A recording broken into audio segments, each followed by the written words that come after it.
এখানে দীর্ঘক্ষণ আলোচনা হয়েছে, জোহরের আযান দিয়েছে, আপনারা অনেকেই ঘড়ি দেখছেন, নামাজ পড়তে যাবেন। আমি বেশি সময় নেব না। আমরা দেখেন এই ধরনের যে কোনো একটা ট্রানজিশন পিরিয়ডে বা ক্রাইসিস পিরিয়ডে কিছু দুষ্কৃতিকারী জন্ম নেয়, যাদের কোনো রাজনৈতিক উদ্দেশ্য থাকে না, যাদের একটাই টার্গেট থাকে যে নাশকতা করা এবং এখান থেকে আপনার অবৈধভাবে বেনিফিটেড হওয়া। তো দেখা যায় বেশিরভাগ ক্ষেত্রে যে জিনিসগুলো আক্রমণের শিকার হয়, যে পাওয়ার স্টেশন, তারপর আপনার খাদ্য গুদাম, ভূমি অফিস, অনেকে দেখা যায় এই সুযোগে ভূমি অফিস কোর্টের অনেক নথিপত্র পড়ায় দেয় কোর্ট। এই বিষয়গুলো আমাদের তালিকাগুলো আমাদের সকলের কাছে আছে সংশ্লিষ্ট, এটা তারা নিরাপত্তার বিষয়গুলো দেখছেন। এছাড়া এখানে ব্যাংকের একটি বিষয় রয়েছে, যে ব্যাংক, তারপর পোস্ট অফিস, এই বিষয়গুলো নিরাপত্তার বিষয় রয়েছে। আমাদের যে মন্দিরগুলো রয়েছে বা ধর্মীয় প্রতিষ্ঠানগুলো রয়েছে, অনেকেই আমার সাথে যোগাযোগ করেছেন, তারা নিরাপত্তাহীনতায় বলেছেন, প্রথম দিকে বলেছেন, কিন্তু গত 2 দিনে আমাদের যে কার্যক্রম এবং সকলের যে সম্মিলিত প্রচেষ্টা, অনেকে এখন আশ্বস্ত যে এই ধরনের ঘটনা আর ঘটবে না, তারা একটা ভরসার স্থল পেয়েছে।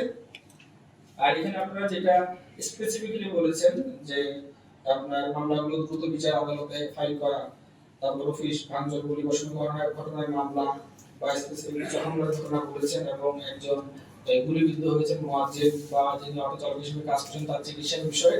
এই বিষয়গুলো আমরা দেখব। প্রথমে আমাদের যেটা প্রয়োজন, সবার মধ্যে এই আস্থাটা আসতে হবে যে আমরা নিরাপদ, দেশের শান্তি শৃঙ্খলা বজায় আছে। এই আস্থাটা যদি সবার মধ্যে আসে, তাহলে অটোমেটিক কিন্তু অনেক সমস্যার সমাধান হয়ে যাবে। এখন যেহেতু পুলিশের ক্ষেত্রে যেটা ঘটেছে, যে ক্ষোভের কারণে সুনামগঞ্জ জেলায় কিছু ঘটেনি, কিন্তু অন্যান্য আমরা অনেক জায়গায় দেখেছি, পাশে হবিগঞ্জ জেলা, বানিয়াচং থানায় কিন্তু মানুষজন চারপাশে ঘিরে আপনার থানার মধ্যে আগুন দিয়ে দিয়েছে। অনেক আপনার সারা দেশে হতাহত হয়েছে। যারা হতাহত হয়েছে অনেকেই কিন্তু ছিলেন নির্দোষ, তারা আসলে কোনো দোষ ছিল না। ক্ষোভের একটা অংশের, তারপরে একটা ক্ষোভের বহিঃপ্রকাশের কারণে কিন্তু এই হতাহতের ঘটনাগুলো ঘটেছে। এই ছাত্র, পুলিশ, জনতা যারাই হতাহত হয়েছে, প্রত্যেকটি মৃত্যুই কিন্তু আসলে অত্যন্ত মর্মান্তিক, এবং প্রত্যেকটি প্রাণী কিন্তু অমূল্য। তো আমরা যারা মৃত্যুবরণ করেছে তাদের সকলের রুহের আত্মার মাগফিরাত কামনা করি, এবং যারা আপনার আহত হয়েছে আমরা দোয়া করি যেন তারা দ্রুত সুস্থ হয়ে যায়। তারপরে এখানে সবাই কমিটমেন্ট করেছেন যে আপনাদের পক্ষ থেকে আপনারা সবাই সচেষ্ট থাকবেন, নিজেরা তো কোনো নাশকতা করবেনই না, প্লাস অন্যরা কেউ যদি করে আপনারা এটা প্রতিহত করবেন। এখন যেহেতু থানাগুলো প্রায় বন্ধই বলা যায়, এবং পুলিশ ফোর্স অনেকেই জেলা ত্যাগ করেছে, এখন আপনাদের পাড়ায় মহল্লায় স্বেচ্ছাসেবক দল গঠন করে ইতিমধ্যে আপনারা করেছেন, আমার সাথে অনেকে যোগাযোগ করেছেন, আপনারা এগুলো প্রতিহত করেন। বিশেষ করে যেসব সেন্সিটিভ স্থাপনা রয়েছে, কেপিআই গুলো রয়েছে এবং ধর্মীয় প্রতিষ্ঠানগুলো রয়েছে, এগুলো আপনারা রক্ষা করবেন। আর এখানে শিক্ষা প্রতিষ্ঠানগুলো কিন্তু সরকারের নির্দেশনাগুলো দেওয়া হয়েছে, কিন্তু দেখা যাচ্ছে যে অনেকে হয়তো নিরাপত্তাহীনতা বোধের কারণে নিরাপত্তাহীন ভেবে আপনার প্রতিষ্ঠানগুলোতে আসছে না।